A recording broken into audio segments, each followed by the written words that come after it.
नमस्कार, आप देखना शुरू कर चुके हैं मार्केट पर हमारी खास पेशकश कल की तैयारी। मार्केट बंद होने के बाद का सबसे दमदार शो, और यहां पर हम दिग्गजों से जानते हैं कि आखिर आज के बाजार के आधार पर कल के बाजार में क्या रणनीति बनाई जानी चाहिए, और इसके साथ ही आपके सवालों को भी शामिल करते हैं जो आप हमें YouTube पर भेजते हैं। तो याद रखिए, आप अपने सवाल हम तक कैसे पहुंचा सकते हैं, को करना कुछ नहीं है, YouTube पर कमेंट करके आप अपना सवाल हम तक पहुंचा सकते हैं। लेकिन कल की तैयारी में हम पिछले शो में पूछे गए सवालों को शामिल करते हैं। जी हाँ, यानी जो आपने शुक्रवार को सवाल पूछा होगा उसके जवाब की उम्मीद आज आप करनी चाहिए। आज जो आप सवाल पूछेंगे उसके जवाब आपको कल वाले शो में मिलेंगे। और चलिए, इस सब के बीच में जरा हम जान लेते हैं कि आज हमारे साथ कौन दो दिग्गज एक्सपर्ट जुड़ रहे हैं। हमारे साथ आज हैं टर्टल वेल्थ के रोहन मेहता और स्वस्तिका इन्वेस्ट मार्ट के संतोष मीणा। आप दोनों का बहुत बहुत स्वागत और इस चर्चा में अपना समय देने का बहुत बहुत धन्यवाद। बाजार पर निगाह डालें तो जैसा बाजार आज रहा है, आमतौर पर हफ्ते के पहले कारोबारी दिन, वो भी बजट वीक में, वो भी रिजल्ट हैवी वीक में, ऐसे बाजार को हमने कम ही देखा है। बाजार में निराशा का माहौल साफ तौर पर नजर आ रहा है। बाजार भारी करेक्शन के दौर से गुजर रहा है। कोई भी ऐसा दिग्गज सेक्टर नहीं बचा है जहां पर हमें मुनाफा वसूली नहीं देखने को मिल रही है, और यह मुनाफा वसूली अच्छी खासी है। ये करेक्शन काफी ऊपरी स्तरों से है और लगातार बाजार में गिरावट देखी जा रही है, न सिर्फ इंडेक्स स्तरों पर बल्कि स्टॉक और सेक्टर स्पेसिफिक भी जो खास तौर पर दबाव है वो नजर आ रहा है, और उसको आप समझ सकते हैं एडवांस डिक्लाइन रेशियो से। बाजार बंद होने पर जरा मार्केट ब्रेथ एक बार दिखा दीजिए, थोड़ा सा दिल सहम जाएगा। 235 शेयर ऐसे थे जो आज हरे निशान में कारोबार करते हुए आज उन्होंने क्लोजिंग ली, महज 235, और 2455 शेयर ऐसे थे जिन्होंने आज दबाव झेला है। आमतौर पर जब स्टॉक स्पेसिफिक एक्शन मौजूद भी होता है, मार्केट मजबूत भी होता है, तो भी एडवांसेस और डिक्लाइन का जो रेशियो है ऐसा नजर नहीं आता जो आज हमें देखने को मिल रहा है।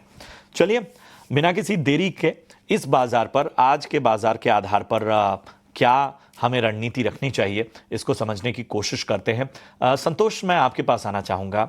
मैं जानता हूं बहुत चुनौतीपूर्ण है इस बाजार में कुछ भी प्रिडिक्ट करना, इस बाजार का किसी तरह का आकलन करना, इस बाजार में ये सोचना कि कल बाजार किस तरफ जाएगा। लेकिन उसके बावजूद तमाम जो ट्रेंड्स नजर आ रहे हैं, जो दिन भर के रुझान नजर आए हैं, जो बाजार का पूरा ब्यौरा हम सबके सामने है, इसको अगर आधार मानकर एक अनुमान लगाया जाए, इसीलिए मैं इस शब्द का इस्तेमाल करा, अनुमान, क्या होगा बाजार को लेकर कल? यस, मार्केट का स्ट्रक्चर काफी वीक है। मार्केट किसी भी रिकवरी पे सस्टेन नहीं कर पा रहा है, इवन तो रिकवरी ही नहीं आ रही है। और मैंने अभी ये भी हाईलाइट किया था कि फ्राइडे के दिन सारे ट्रिगर्स थे मार्केट को चलने के लिए। आप चाहे डॉलर इंडेक्स देख लो, यूएस बॉन्ड इंडेक्स देख लो, एफआईएस की थोड़ी सी बिकवाली भी कम हुई थी, उसके बावजूद भी मार्केट रिकवर नहीं कर पाया था। और अभी तक हम ग्लोबल क्यूज जब पॉजिटिव थे तो हम उस पर रिएक्ट नहीं कर रहे थे। आज ग्लोबल क्यूज जो खराब हुए, जो जिसको हमारे मार्केट से इतना लेना देना नहीं है, लेकिन उसके बावजूद भी हमारे मार्केट में एक तेज बिकवाली देखने को मिली। तो ये क्लियरली दिखाता है कि मार्केट के सेंटिमेंट्स बहुत खराब है, मार्केट में रिकवरी की कोई साइन नहीं दिख रहे हैं। लेवल्स वाइज बात करें तो ये 22,800 एक क्रिटिकल जंक्चर है, क्योंकि ये काफी लंबे समय से डिस्कस हो रहा है कि 22,800 का एक टारगेट आ रहा है। ये इसलिए क्योंकि इलेक्शन की जो तेजी आई थी इसी लेवल को ब्रेक करने के बाद आई थी 22,800 का लेवल। तो 22,800 एक इंपॉर्टेंट लेवल है, होल्ड करना चाहिए। 22,800 ब्रेक होता है तो 22,500 के आसपास 50% रिट्रेसमेंट आ रहा है। जो इंटायर रैली थी निफ्टी की, जो इलेक्शन के दिन का लो लगाया था, उस सॉरी, आपका जो लो लगाया था आपका करीबन 18,000 के आसपास, 26,200 का, उसका 50% रिट्रेसमेंट करीबन 22,500 के आसपास आ रहा है। तो ये दो इंपॉर्टेंट लेवल है, 22,800 से 22,500। होप यहाँ से पलट जाए, बट होप काम नहीं कर रही है, मार्केट को साइन दिखाना पड़ेगा। तो अभी का मार्केट ऐसा है कि जब तक 2-3 दिन लगातार तेजी देके सस्टेन ना करे तब तक आप रिवर्सल मत मानिए, तभी आप कंफर्म रिवर्सल मानिएगा। तो आप थोड़ा सा लेट एंट्री लीजिए, लेकिन थोड़ा सा रिवर्सल के कंफर्म सिग्नल मिल जाए उसके बाद ही कोई ट्रेड लीजिएगा। अभी गिरते हुए मार्केट को ट्रेड ना करें। और इस मार्केट में शॉर्ट साइड भी ट्रेड करना काफी मुश्किल हो गया, क्योंकि मार्केट काफी एक्सट्रीमली ओवरसोल्ड है, और क्योंकि बाउंस बैक भी आते हैं तो शार्प आते हैं। तो ये हुई निफ्टी की बात। बैंक निफ्टी रिलेटिवली थोड़ा सा आज बेटर था। आप देखें तो पिछली बार का जो स्विंग लो लगाया था 47,900 के आसपास, 800 के आसपास, आज भी वहीं उसने बचाया है, थैंक्स टू आईसीआईसीआई बैंक। सो एक हम मान सकते हैं कि आज का लो एक इम्पोर्टेंट लेवल है, तो ये 47,800 होल्ड है, तो एक उम्मीद की जा सकती है कि शायद बैंक निफ्टी सपोर्ट करे। लेकिन इन केस 47,800 ब्रेक होता है तो फिर शायद इसमें भी 46,500 के लेवल देखने को मिल सकते हैं, जो करीबन इलेक्शन के दिन के रिजल्ट्स वाले दिन के लो थे। तो ये अभी इंपॉर्टेंट जंक्चर के आसपास है निफ्टी और बैंक निफ्टी। तो अपने इम्पॉर्टेंट जो हैं लेवल्स के पास, चाहे ऊपरी स्तरों पर हम एक ऑप्टिमिस्टिक वे में भी देखें, और फिलहाल जिस तरह से अहम लेवल्स टूटता जा रहा है निफ्टी, उनको भी ध्यान में रखें। तो थोड़ा सा बाजार में इस वक्त सतर्क नज़रिया ही अपनाना होगा, थोड़ा सा धैर्य रखना होगा। रोहन, मैं आपके पास आना चाहता हूं, और जाहिर सी बात है कि ऐसे मार्केट में जब इंडेक्स स्तरों से एक्शन गायब हो, स्टॉक स्पेसिफिक एक्शन गायब हो, सेक्टर पर दबाव दिख रहा हो, दिग्गज लगातार टूट रहे हों, ऐसे में आवश्यक हो जाता है कि थोड़े फोकस वहाँ किया जाए जहाँ पर थोड़ा लॉन्ग टर्म नज़रिया बनता हो। तो हमें अपने तमाम रिसर्च, अपनी तमाम आकलन से ज़रा बताइए कि इस बाज़ार में भी अगर एक लंबी अवधि का नजरिया लेकर चल रहे हैं तो किन सेक्टर्स को कम से कम बजट या बजट की तमाम रणनीतियों के तहत ही अगर आगे देखें तो कहां पर नजर रखनी चाहिए? या गुड आफ्टरनून। हमने देखा मार्केट द कार्नेज और द कार्नेज स्ट्रक्चर हो रहा है। सी ये बाजार का रुख है। एवरी 2 साल 2.5 साल में मार्केट ऊपर से 10% टूटता है, 10 से ज्यादा। तो हमने देखा है कि तकरीबन निफ्टी 500 16% आसपास की जोन से करेक्ट होती है ऑन एन एवरेज। सो मुझे लग रहा है और यहाँ से आधा 1% का करेक्शन पॉसिबिलिटी है। ऊपर से we can see a very good revival into market. एक दूसरा कि आप जब बोल रहे हो तो अभी बॉटम फिशिंग करना हमारे हिसाब से it's not the right move. Rather ETF में पैसा डालना, जूनियर बीज है, नेक्स्ट 50 है, या निफ्टी बीज है, वो राइट है अगर आपको मार्केट की सेंटिमेंटल बेनिफिट लेनी है। जब भी नंबर ज्यादा अच्छे आए, कंपनी स्ट्रॉन्ग स्ट्रेंथ दिखाए, जैसे आज बैंकिंग ने बहुत स्ट्रेंथ दिखाई है। आरबीआई पॉलिसी भी हो सकती है और कमिंग अप विथ बजट भी हो सकता है। तो हमको बैंकिंग अभी भी बहुत अच्छा लग रहा है। Coming on to PSU banking में अभी भी बहुत अच्छी वैल्यू दिख रही है। तो ओवरऑल हमको ऐसा लग रहा है कि एज ऑफ नाउ बहुत एग्रेसिव होने की जरूरत नहीं है। पर ईटीएफ वगैरह में बिकॉज नीचे की जगह बहुत लिमिटेड है। हाँ, एक डेट कैप बाउंस आएगा शायद, तक we will go to 23,500 23,800 Nifty में। पर तभी भी सस्टेन कैसे होगा वो टफ है, बिकॉज नंबर्स बहुत अच्छे नहीं आ रहे हैं। तो ओवरऑल अब मुझे ऐसा लग रहा है कि यहाँ से 1-2% पॉसिबिलिटी है और नीचे जा सके, पर इससे नीचे बहुत कुछ नहीं लग रहा है। इंडेक्स लेवल पे बात कर रहा हूँ। और possibility of wealth creation ETF में ज्यादा पॉसिबिलिटी है। ठीक है, तो ये एक आपको एक बेहतर राय, जो इस बाजार में शायद सबसे बेहतर तरीका होता है कहीं ना कहीं अपने आप को बचाए रखने का।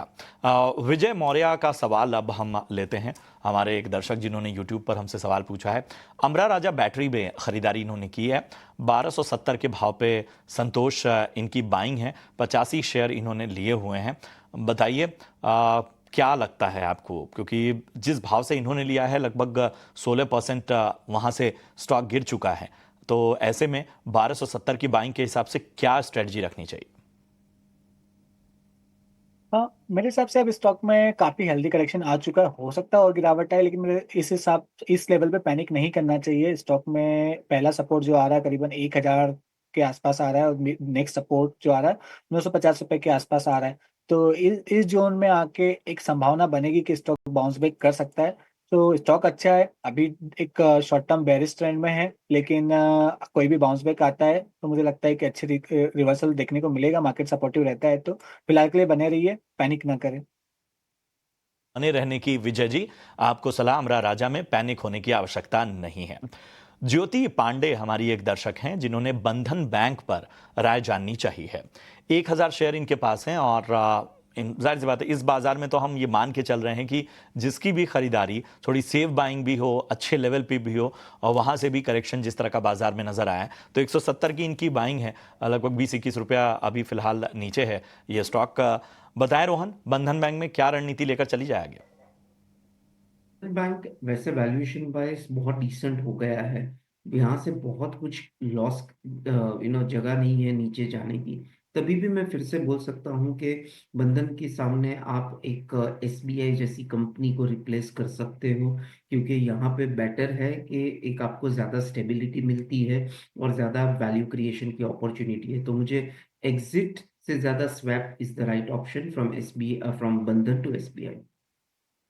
तो वैसे तो ज़्यादा दिक्कत नहीं है, लेकिन बेहतर विकल्प इस बाजार में रखना है तो इन विकल्पों की ओर जा सकते हैं। चलिए, अवंती फीड्स पर हमारे एक दर्शक हैं कुलदीप मोदी, वो राय जानना चाहते हैं। इनकी बाइंग प्राइस एक बार मैं संतोष जी बता दूं, 700 रुपए पे इन्होंने खरीदारी की हुई है और लंबी अवधि का नजरिया इनका। यस, इस स्टॉक की बात करें तो one of the few stock जो अपने सारे मूविंग एवरेजेस के ऊपर ट्रेड कर रहा है। नॉर्मली ये बजट के आसपास थोड़ा सा हलचल भी दिखाता है, तो अभी स्ट्रक्चर अच्छा है। आपके लिए एक स्टॉप लॉस अगर मेंटेन करना है तो इमीडिएट जो छोटा स्टॉप लॉस आ रहा है 645 का आ रहा है। जो अगर थोड़ा सा बड़ा और वाइड स्टॉप लॉस रखना चाहते हैं तो 620 का स्टॉप लॉस मेंटेन कीजिए और बने रहिए, क्योंकि स्टॉक के हिसाब से स्ट्रक्चर है, स्टॉक में तेजी और देखने को मिल सकती है। ऊपर के जो पहले टारगेट आ रहे हैं 770 का आ रहा है, अगर 770 क्रॉस करता है तो नेक्स्ट टारगेट जो आएगा 825 का आएगा। तो व्यू बुलिश है, आप एक स्टॉप लॉस मेंटेन करके पोजीशन में बने रह सकते हैं। नजरिया पॉजिटिव, स्टॉप लॉस के साथ बने रहने की आपको सलाह। उमा भट्ट हमारी एक दर्शक हैं यूट्यूब पर, इन्होंने अडानी पावर के बारे में राय जाननी चाहिए। 622 622 रोहन, ये खरीदारी है इनकी, 21 शेयर इनके पास है। बताएं अडानी पावर कैसा लग रहा है आपको इस बाइंग के हिसाब से? बैंक के हिसाब से भी हमको लग रहा है कि अदानी पावर के लिए एग्जिट थोड़ी वैल्यू है, पर बहुत कॉम्पिटिटिव बिजनेस है और हाई वैल्यूएशन पे फ्यूचर अर्निंग्स दिया गया है। तो as of now Adani power को एग्जिट कर सकते हैं। बता दीजिए, अडानी पावर से एग्जिट लें तो फिर कहां पर मौके देखें और कब देखें, किन लेवल्स पे देखें? सो हमको लग रहा है कि पावर से शिफ्ट होके आप anything which is very safe zone, जैसे आईटी हो गया या फॉर एग्जांपल बैंकिंग हो गया, वहां पे आप देखें, बिकॉज पावर बहुत हैवी कैपेक्स है और अगर ग्रोथ नहीं होगा तो पावर में करेक्शन या नॉन परफॉर्मेंस शायद 1 से 2 साल तक हो सकता है। ठीक है, तो आपको जिन सेक्टर्स की ओर ध्यान देना है वो आपको रोहन ने बताए। जितेंद्र राजपूत का सवाल लेते हैं। टाटा स्टील पर राय जाननी चाहिए इन्होंने, और इनकी खरीदारी 162 की है, 400 के भाव पे इन्होंने लिया। संतोष बताए, short to medium term Tata steel क्या लगता है आपको 162 की बाइंग से? ये स्टॉक का स्ट्रक्चर वीक हो रहा है कि स्टॉक अभी उछाल भी आया है तो इस अपने 20 डे मूविंग एवरेज को क्रॉस करने में कामयाब नहीं हुआ। शायद आज नतीजे अभी आए नहीं है, इसके आज नतीजे है तो उसके बाद कैसा रिएक्ट करता है देखना होगा। अदरवाइज मैं मेटल स्पेस पे इतना बेरिश नहीं हूँ, मुझे लगता है अब रिस्क रिवॉर्ड थोड़ा फेवरेबल है। Reason being fundamentally dollar index में क्लियर साइन दिख रहे हैं रिवर्सल के, तो तेजी आनी चाहिए, बट अभी मार्केट का मूड खराब है। तो नीचे में मुझे लगता है वापस से हो सकता है अपना प्रीवियस स्विंग लो जो थे करीबन 123 रुपए के, वो रिटेस्ट करते हुए नजर आए। अगर नतीजों की वजह से अगर ये ऊपर में 133 का लेवल क्रॉस करने में कामयाब हो जाता है तो एक शॉर्ट कवरिंग रैली देखने को मिल सकती है और वैल्यू बाइंग भी देखने को मिल सकती है टुवर्ड्स 140 लेवल। तो स्टॉक काफी करेक्ट हो चुका है। हो सकता है 120-23 के बीच में आके स्टॉक सपोर्ट लेने की कोशिश करें। तो ये है रणनीति आपको मिलती हुई टाटा स्टील पे।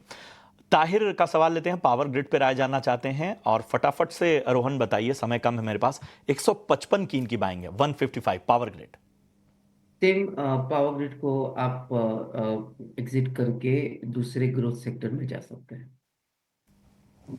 ठीक है, तो ये है राय आपको मिलती हुई।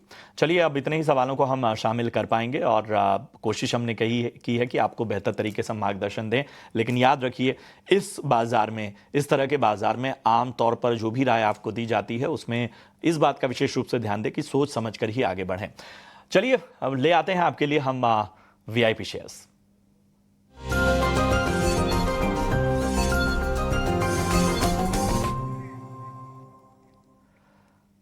संतोष जी, बताइए आज आपकी टॉप पिक कौन सी है?